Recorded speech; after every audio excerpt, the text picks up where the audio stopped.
Om Swastiastu, Namo Buddhaya, Salam Kebajikan, Rahayu, Rahayu Sagong Dumadi. Pemirsa Cahaya Batin, pintu gerbang kesadaran bangsa Nusantara. Kali ini saya di Sanggar Pamujan Joko Yudo Kardono. Jadi ini adalah satu tempat ruangan di mana ada dua bangunan, tiga dengan bangunan utama yang masih bertuliskan aksara Jawa. Mohon maaf, petualangan saya harus bersepeda, jadi tiap hari saya harus tetap berkeliling, mendata atau memetakan bagaimana pesarian Eyang Yudo Kardono ini. Masih ada 3 ruangan bentuk besar, jadi ada Linggayoni tapi dulu di kantor Gerhadi. Nah, di sini ada tulisan Sanggar Pamujan, di mana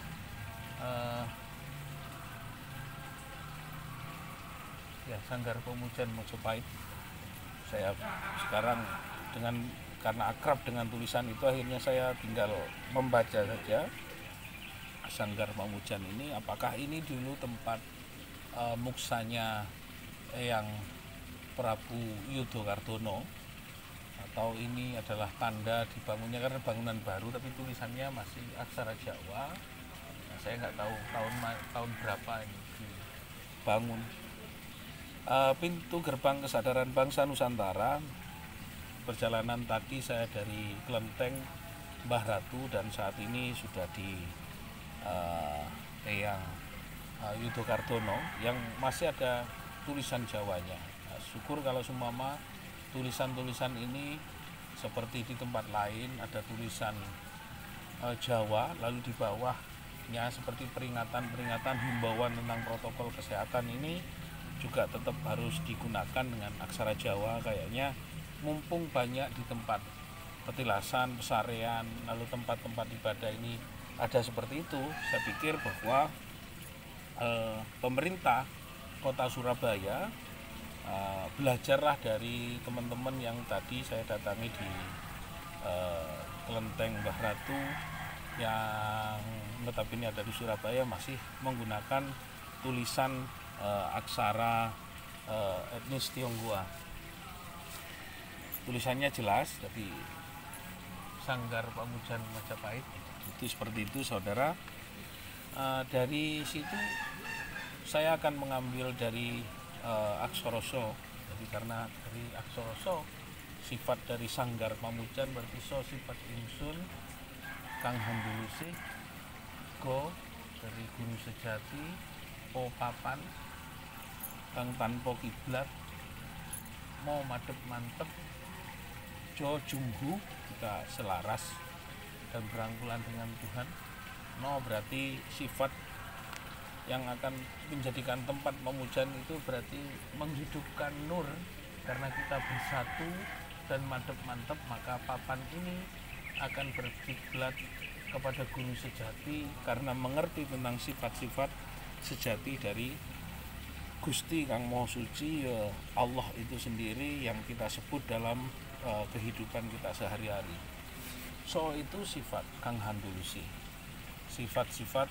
Jadi saya akan ambil dari so, dari sifat ingsun Kang Handulusi, dari sifat-sifat Allah yang harus kita kenali. Dari sifat Allah yang ada 20, tangan 10, kaki 10. Jadi aksara Jawa ini sudah cukup mewakili dari sifat Gusti yang 20.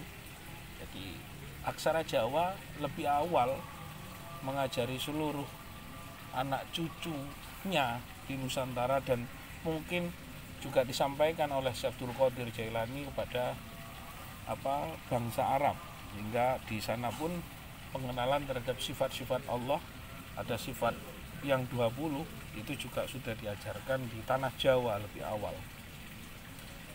Kita kenapa menganut seperti itu? Karena kita tahu betul peradaban ini lebih lama dari negara-negara sedunia.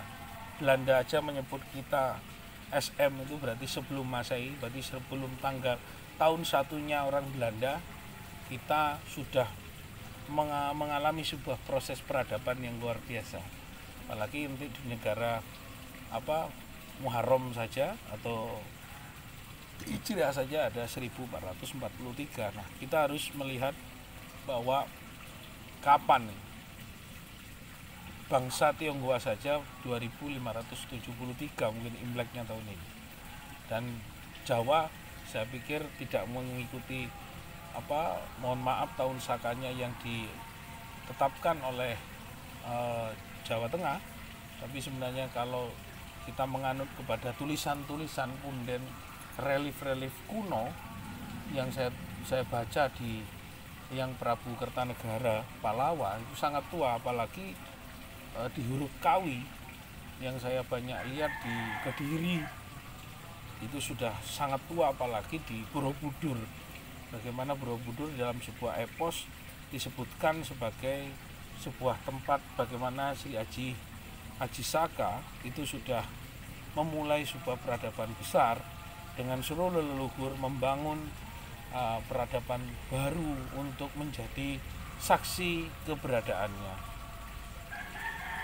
Sifat itu sendiri tidak lupa dari guru sejati Allah itu yang mengajarkan sebenarnya kepada leluhur kita. Hari ini kita tinggal belajar dari apa yang diajarkan oleh leluhur yang diterima dari Allah secara langsung diberikan kepada leluhur kita.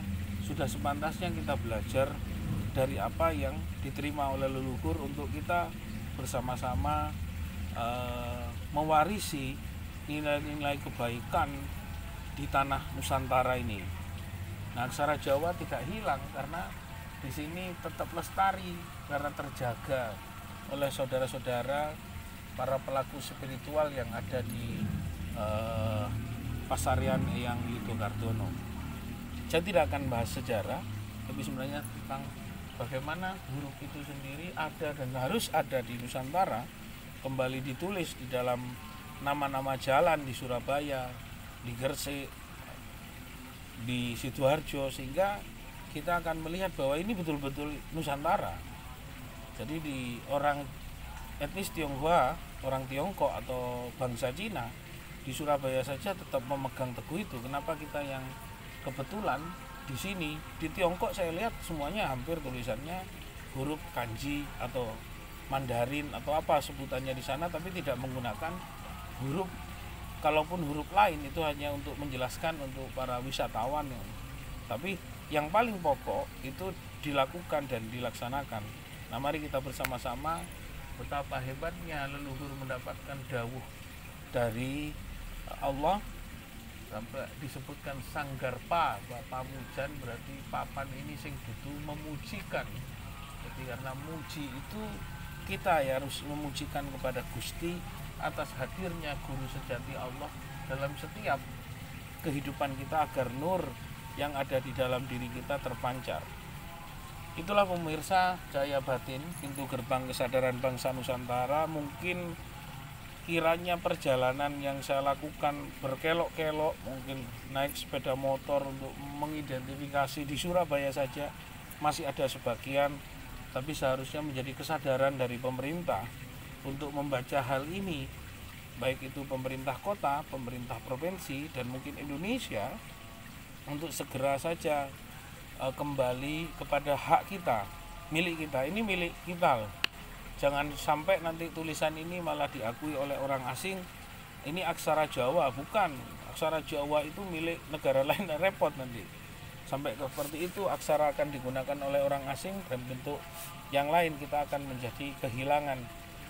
Apakah kita juga malah akan dihilangkan oleh leluhur karena murkanya, karena kita tidak mengenang dan memujikan bagaimana leluhur memberikan kemakmuran kepada kita, bisa memberikan keselamatan pada kita, bisa juga berdoa untuk keselamatan dan kelangsungan anak cucu kita. Seperti saya sendiri berharap bahwa kehadiran saya nanti esok bisa bermanfaat buat anak cucu kita. Apapun akan kita lakukan demi anak cucu kita.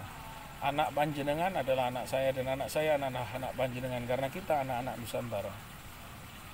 Luar biasa terasa di tempat ini, semoga bisa memberikan manfaat buat kita semuanya.